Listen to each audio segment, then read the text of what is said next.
Oh, such a great topic tonight. Come on into the healing room. Come on in. Let's have a great conversation tonight. I am so excited to share with you what we're going to talk about tonight in the healing room. Get comfortable, grab a pen and paper if you need to, but we are about to get into a topic that is so commonly discussed in my practice. I work with survivors of narcissistic abuse, whether you're currently in the relationship or no longer in the relationship. This is for you. At every Monday night at 7 p.m. Eastern. Please join me. So good to see you tonight. Happy that you're here. The topic I have to share in the healing room tonight is going to be a reminder for some, but brand new information for many, because we've all been there or will be there if you're in a relationship with a narcissist. We would like to believe that therapy can help. I am a therapist. I've been a therapist for 22 years. And I, in my practice, work with individuals and couples in a narcissistic or toxic relationship. And so, what I'm bringing to you every Monday night live at 7 p.m. Eastern is a conversation, just a candid conversation. But these are questions that I hear all the time from my practice. I had the same question for myself. Welcome. Come on in. I had the same question for myself. Does therapy work? Drop a question mark in the chat if you are familiar with the attempt. Oh, Lord, let me fix myself. With hoping that therapy can help your relationship with a narcissist. Put a question mark in the chat. Hearts like us, please. If you're here, it's because you like us. You like the healing room. You like what we have to offer. And I want to keep showing up for you every Monday night. So come on in, drop a heart in the chat, drop a question mark, because that's what lets people know we're here. I want the world to know we're here every Monday night at 7 p.m. All right, I see one question mark. Does anybody else wonder, or have you wondered, why therapy doesn't work? And maybe you thought it did, unless you've tried it. Why therapy doesn't work with a narcissist? Drop a question mark in the chat. All right, let's get into the topic. So, what if the person who dragged you into therapy only did it to prove you are the problem? So, this is not healing. This is a trap. This is a trap. And as a therapist, I have to tell you, because I've also been on the other side. I was married to a narcissist for 30 years. And after being divorced for 4 years, I can tell you I tried everything.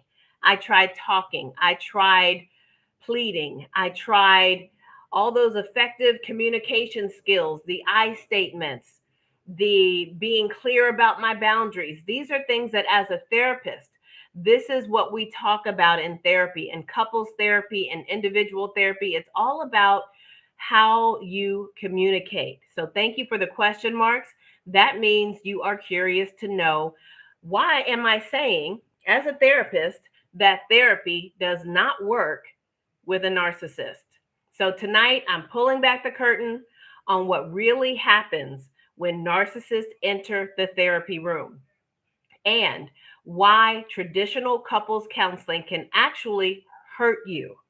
You being the victim, now survivor, because I know y'all don't like that word, being a victim.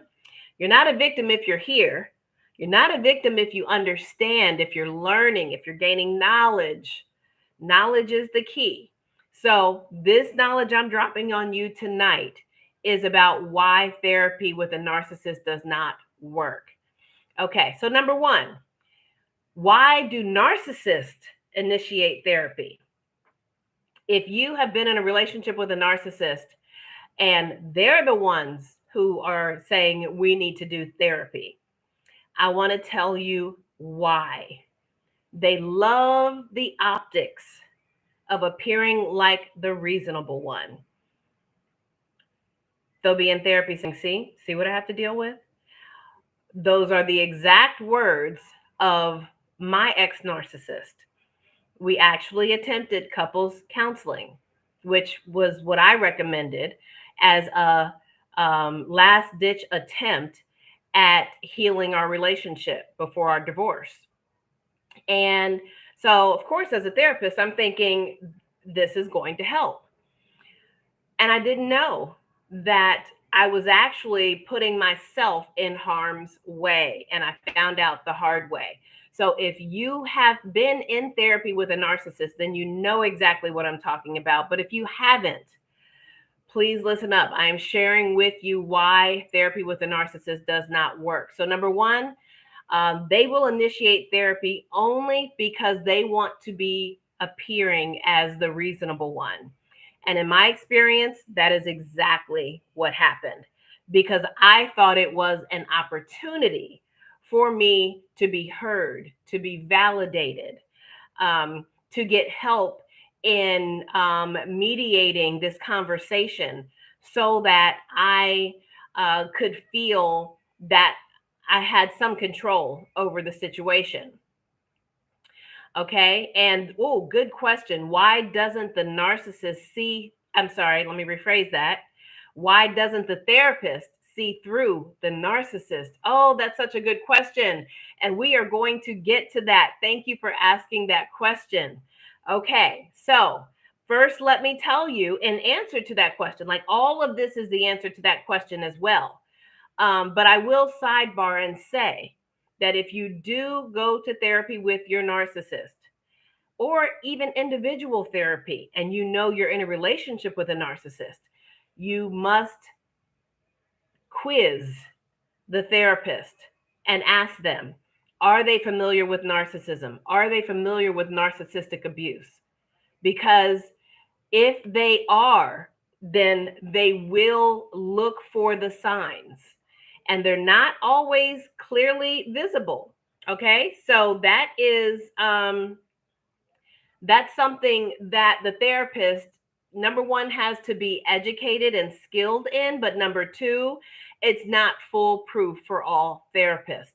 And I think one of the major differences is that the therapist, and let me speak for myself because all therapists are different. Myself as a therapist with 22 years of experience, if I did not also have the experience of being married to a narcissist for 30 years, dated the narcissist for 5 years before we got married, and have 3 adult children now, if I didn't have this experience to fall back on, I don't know. And in fact, looking back on my career, I am sure I came across narcissists that I did not pick up on. I'm positive. So that is a thing where the therapist may not be aware and may miss the signs.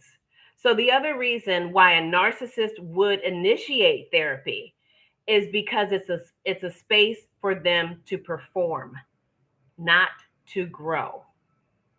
It's a space where they can prove how smart they are. They can prove how manipulative they are. They can prove how skilled they are at turning the tables and making it about the partner as opposed to themselves, taking the focus off of themselves. They're skilled at that, and it becomes a space for them to prove that they are better than even a trained professional. So it's an ego booster for the narcissist. All right. It's about control and not connection. So let's go to therapy so the therapist can fix you, is what they're saying. And when I tell you that's exactly what my experience was, because during one of our couples, well, probably the last one, because that's when I realized that I was only making it worse for myself. During the couples therapy session, my ex narcissist said to the therapist while I was trying so desperately to get my point across and to be heard. My ex says, "See what I'm dealing with? Do you see what I'm dealing with? I mean, look at her. She's crazy. I don't even know what she's talking about. And I can't even get a word in edgewise." I mean, and I couldn't stop because once it started flowing, it was flowing and I could not hold back. And it just proved to be completely um, a disaster. A disaster. All right, number two, what happens in the therapy room? Number one, narcissists dominate the narrative. They're charming, they're logical, and they're well rehearsed. They do this every day. It comes naturally to them. It's who they are. They're built for it. And so this is a challenge for them to do what they do best. Meanwhile, we're thinking it's a safe space, which a therapy room is supposed to be a safe space. And it's where we're supposed to be vulnerable and express our feelings and share our challenges and frustrations. And so we're just letting it all out. But it's an opportunity for the narcissist to dominate the narrative. And unfortunately, I gave him every reason. He was able to prove in his way because of my um, frantic need for validation that I was the problem. And that ended up being the therapist's response or assessment of me. And thankfully, though, I will say, because this therapist was good enough to see that regardless of narcissist or not, this wasn't working. So I'm thankful for that. So, what else happens in the therapy room when a narcissist is the one who initiates therapy? And not just initiates, but when they're willing to go. So, number one, they dominate the narrative. They invalidate their partner's feelings with phrases like, "She's so emotional," or "I'm doing all the work and look at what I have to deal with." Like, I mean, "Doc, she needs help." My ex narcissist said, "You need two therapists talking to me." And I am a therapist. But he was right. And I did. And now I'm here. Okay. All right.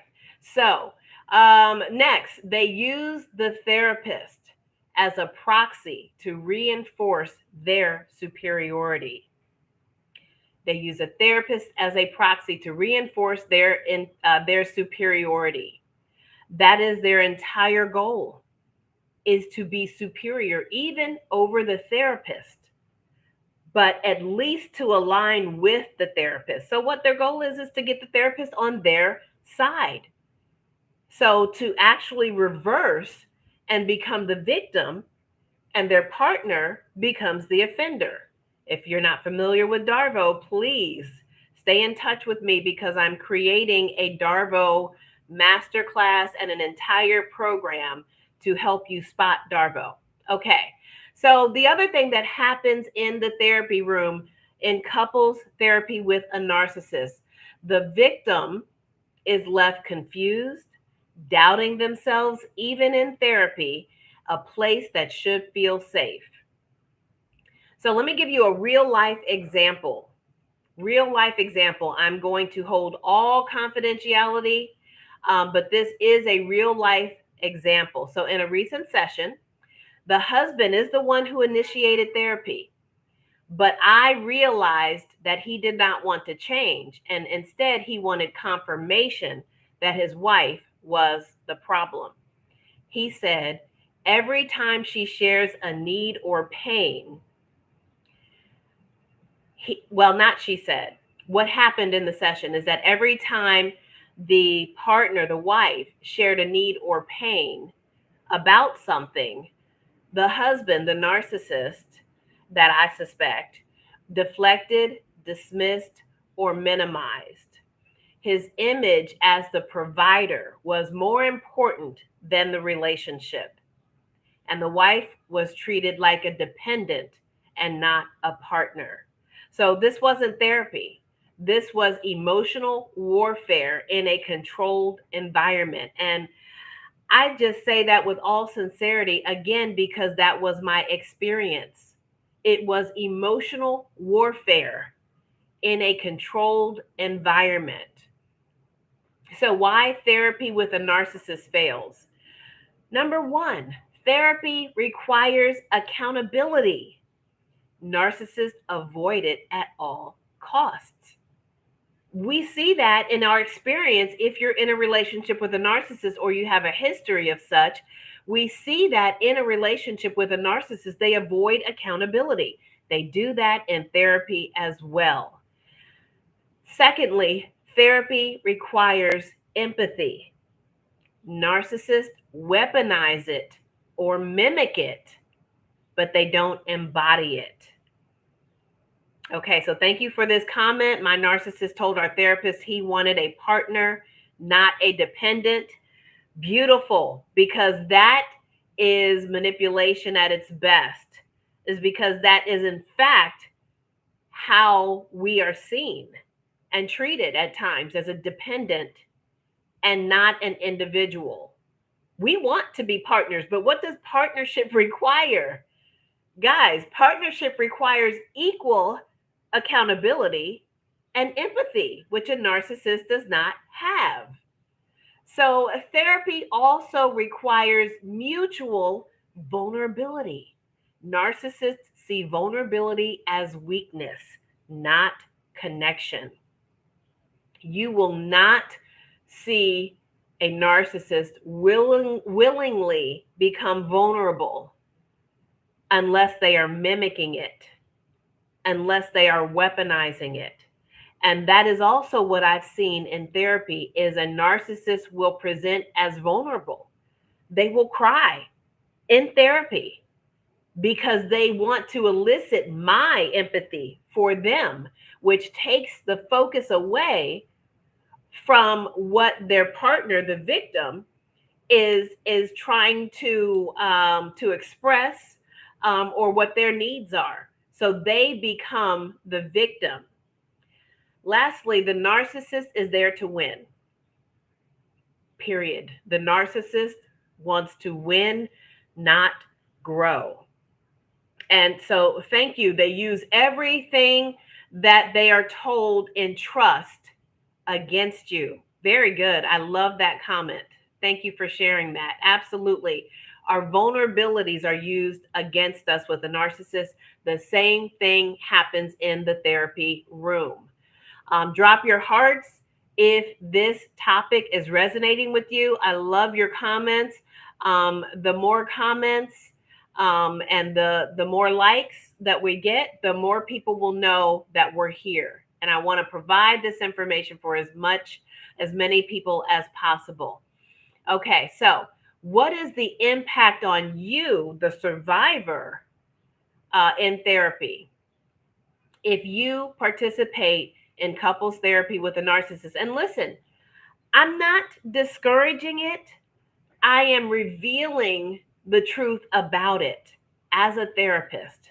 So, absolutely, I recommend therapy for you as an individual.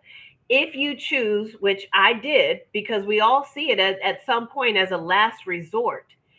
If you choose to go into couples counseling with a narcissist, just be aware. That's it. Awareness is the key. And don't apologize. I love that. Don't apologize. Absolutely. Thank you for that. Do not apologize for how you feel. Do not apologize for what you have experienced, because it's your truth and your reality. And that deserves attention. And so it's your job to get your needs met, not the narcissist, not the therapist. So you can challenge the therapist, challenge us, challenge me, ask me questions. Ask me a question about narcissism, about narcissistic abuse, about toxic relationships. Do I think your significant other is a narcissist? I will always say first, I'm not a doctor. I'm not a psychiatrist. I'm a licensed clinician. I'm not a psychiatrist, but I will tell you what I know from my own personal and professional experience. And then at the end of the day, the diagnosis does not matter. It doesn't matter if they're a narcissist by diagnosis or not. What matters is your experience. That's all you need to know. That's the only proof you need. So that's a whole nother topic. Thank you, Hop Topic. You said your tears are real. They don't make you weak, because a narcissist will say you're being too emotional, too sensitive. So if we show our feelings and we cry, then it's just too much for them, and it's not okay. But absolutely, it's okay. Okay, so more impact on you in couples counseling with a narcissist. You often leave the session feeling worse. You may start to question your reality even more than you already were. You fear speaking up in therapy because the narcissist will retaliate later. That is huge. I absolutely know that in my practice in recent years. I have experienced a covert, vulnerable narcissist in my office, and I could tell that the partner was was not speaking up for herself. And the way that I knew this is because they would always look over at them after they said something, looking for approval, looking for acceptance, looking to make sure it was safe to say what they said. And of course, nonverbals are just as loud as verbal communication. And so I can always see when there's nonverbal communication going on, which is the survivor or the victim of narcissistic abuse looking to avoid retaliation. So it's not a safe space. It's not a safe space, unfortunately. Therapy becomes another space where your voice is silenced. And not only in therapy, but afterwards. There's that comment there. They give you the silent treatment. If that's one of their manipulation tactics to regain control, for an empathetic person to be given the silent treatment, it means that we are disapproved of, our behavior is unacceptable, and love, affection is being threatened to be taken away, which makes love in that relationship conditional. So these are consequences that we risk in couples counseling with a narcissist. So let me tell you what works instead.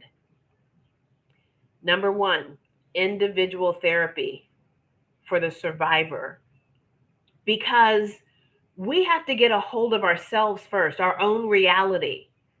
We have to build the strength. We have to find the strength to learn how to protect ourselves in a relationship with a narcissist. And all of this can be done while you're in the relationship. So if you're just joining, drop peace in the DMs of any of my posts and you will get a recap, because we're almost done. But I'm so glad you're here. Keep dropping the hearts, keep dropping the likes. That's what gets us out there every Monday night at 7 p.m. I want everybody to know we're here, and you being here means so much to me. So thank you for that. I want to help you to protect yourself against a narcissist.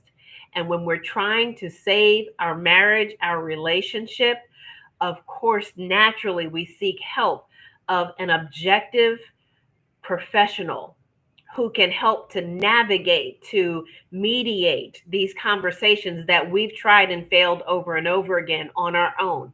So we are reaching out for help. But if the narcissist if the therapist is not familiar with narcissism or narcissistic abuse, it can be a setup for us. And oftentimes, even being aware, it still causes damage because the narcissist is still there for the sole purpose of proving that they are superior and proving that they are in control, even with a professional. So thank you for the comment. After one therapy session, my narcissist laughed in the car and said, "What a waste of time. You need to go to therapy by yourself and deal with your problems." Thank you so much for sharing that. Thank you so much for sharing that, because they they're willing to go to couples counseling simply to prove that we are the problem. Absolutely. Absolutely. And that causes damage. We leave second guessing ourselves, again, questioning our reality, fear of speaking up and standing up for ourselves, or just yet creating another argument. So it can be devastating. The next question is, why does the silent treatment bother us, the survivor? The silent treatment is a manipulation tactic used against us because it taps into our fear of abandonment, our fear of not being loved, our fear of not being approved of love being taken away. It is a tactic that holds us hostage emotionally because our goal is to make this relationship work. And as an empathetic person in a relationship with a narcissist, our goal is to please them. We are people pleasers. And oftentimes, and in my case specifically, we are submissive. And so we're not as likely to stand up for ourselves and not accept devaluing behavior or being discarded. But because of a trauma bond, and that was our topic last week. So please drop peace or recap in any post in the DMs, and I will send you the recap. The trauma bond is what keeps us holding on to hope that we will regain their love and affection, and also holding on to or clinging to that need for that dopamine fix. I talked about that last week. So please check out the recap from last week. So thank you for your comment. Just happened to see this. I am in a place and we'll be back on. Thank you so much. I hope that you can join wherever you are. I'm so glad that you're here. And even if you have to keep me on silent or just drop peace in the DM, you will get a recap. Okay, so back to, and then we'll end what actually works instead. Individual therapy is number one. Focus on yourself first. Learn how to prioritize yourself. Secondly, support groups. I run support groups every week. If you go to my website, thepassagetopeace.com, you will see the support groups that I offer. I'm also a licensed therapist with other platforms. If you're a member of BetterHelp and other platforms, I run weekly support groups. And when I tell you that the most valuable thing that people express in my support groups is, oh my gosh, I'm not the only one. Oh my gosh, I'm not alone. That is what is the most important thing on this very lonely, traumatic healing journey, is to know you're not alone. So look out for support groups where other survivors are learning how to heal, because you do not have to do it alone. Okay, so also, as you all know, education. Knowledge is the key. Awareness is the key. The more you understand, as long as you follow the 50-50 rule, and that's what these first 2 points are. 50% is about you. The other 50% is about the narcissist. Their personality disorder is textbook, literally in a textbook. And one of the most amazing, this isn't a textbook, but it's a book that I absolutely love, is The Nature and Nurture of Narcissism. This book by Peter Salerno. Shout out to Peter Salerno. If you ever see this, I love you. This doctor, Cy D, has a couple of books, and or probably multiple, but the narcissist behavior is textbook. So DARVO, for example, DARVO stands for deny, attack, reverse, victim, offender. This is the tactic that they use to manipulate us. And it involves the gaslighting, and it's the trauma bonding, all of these things. The more we know, the more power you have to protect yourself. So my program, Passage to Peace, It centers around your healing, not the narcissist. I do education, I do support groups, I do one-on-one coaching, because the other 50% that's about you is where I want to help you. I want to help you thrive. So, let's talk real quick about some boundary phrases that you can use to protect yourself from this type of manipulation in the therapy room. Number one, you can say, I'm not going to debate with you. I'm not going to debate with you. This conversation is not up for debate, or I'm not available for that conversation. You can remove yourself from a conversation. Now, let me tell you, my anger was on the scale of 1 to 10 was about 599. So there was no removing myself from any conversation. I was like, you're going to hear it all as loud as I can possibly say it. Even the therapist could not get a word in edgewise. But it just showed that I needed an outlet that did not involve him. He was triggering me the whole entire time. Every look he gave me, I knew what it meant. Um, Everything that I said, he countered it. It was just not effective. Not effective. Thank you so much, Janine. I just love you to death. I'm so happy to, can you believe? Uh, so happy to have been married to a narcissist for 30 years. But it's just because I can be here and I know my mission in life is to be doing exactly what I'm doing. And I'm so thankful for this platform and for this opportunity.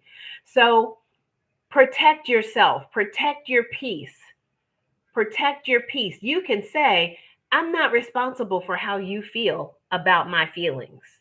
Oh, I wish I would have said that. I'm not responsible for how you got to use the neck and all that, because that just makes me feel better. I'm not responsible for how you feel and your feelings. It's just hard to say it calmly. I'm not a very calm person when I'm upset. You can also say, I'm not explaining myself again. I'm not going to say it again. This is why individual therapy first is so important, is because they will trigger us. And it's hard, and I know it was hard for me, close to impossible, to refrain from engaging, because I was too raw, I was too broken, I was too just destroyed by 30 years of learning how to fight and not get my needs met or feelings validated with a narcissist. So thank you for your comment. In 2000, you had no therapy. The neck validates. Y'all should try it. Try the neck. It validates. It's also good stretching, but it's even better when you're mad. Okay. Oh, sorry. Back to healing. Back to healing. So there's so many different things that you can say to protect your peace. So we're going to end with this. I'm going to let you guys go, but I just want to thank you so much for being here and sharing with me. I value your feedback. I value your likes. I value your comments. And on any of my posts, please drop peace. DM me, and you will get a copy of the recap of tonight. So, affirmation I want you to say: I deserve healing that does not require me to shrink. I no longer perform for peace. Yay, that's me. I no longer perform for peace. Amen to that. That's a yay you moment. I say that to my clients all the time. Baby steps. And when you can identify something that makes you feel good, yay you. So that was a yay you moment. So thank you, everybody. If tonight's message hit home, please check out www.thepassageToPeace.com. And I am here for you on your healing journey. Take care, everyone. Hope to see you next Monday, 7 p.m. Eastern, 7 p.m. ish Eastern. But I appreciate your time so much. Thank you. Thank you so much. Oh, Charlene said no. I said I was on a scale of 1 to 10. I was 599. You were 2,000. I might be closer to you, Charlene. Thank you so much. I'm so glad you're here. So I appreciate you guys. I hope to see you next week. Please check my post. I'm here to support you every day. Thank you, thank you, thank you, thank you. Hot top pick. I love that. Thank you guys. Take care.